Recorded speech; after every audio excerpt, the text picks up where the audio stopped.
La question qui pique. Qu'est-ce qu'il faudrait pour que je génère une vie extraordinaire qui fonctionne pour moi et pour ma famille?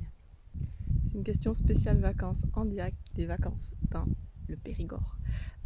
Et qui d'ailleurs fonctionne même si vous n'êtes pas en vacances, mais en tout cas moi je la pose beaucoup en ce moment. Et le coq est d'accord. Je vous parle tout le temps de créer votre propre réalité, d'écouter ce qui vous fait du bien, de faire ce qui vous fait du bien. Mais c'est vrai qu'on ne vit pas seul, on a des proches, on a des gens qu'on aime et on doit faire avec et pour eux aussi, parfois contre eux également. Et poser cette question, ça permet de harmoniser les choses. C'est pas parce qu'on pense à soi qu'on doit plus du tout penser aux autres. L'idée c'est de trouver un équilibre.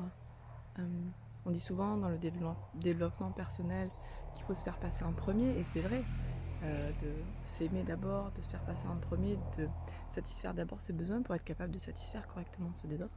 On doit aussi à satisfaire les besoins de sa famille, de ses enfants notamment. Donc poser cette question, ça permet, je dirais, de ne pas être dans la dualité par rapport à ça. Pas être tiraillé entre se dire oh là si je pense à moi, mais là je fais pas assez pour mes enfants, de pas être dans le sacrifice, de pas être dans un égoïsme qui ne serait ni bien ni mal, mais qui, s'il ne nous convient pas, ne sera pas non plus créateur. L'idée encore une fois, c'est d'avoir de l'aisance, du fun, d'être bien et de kiffer, tout simplement. C'est pas la peine d'aller réfléchir plus loin que ça.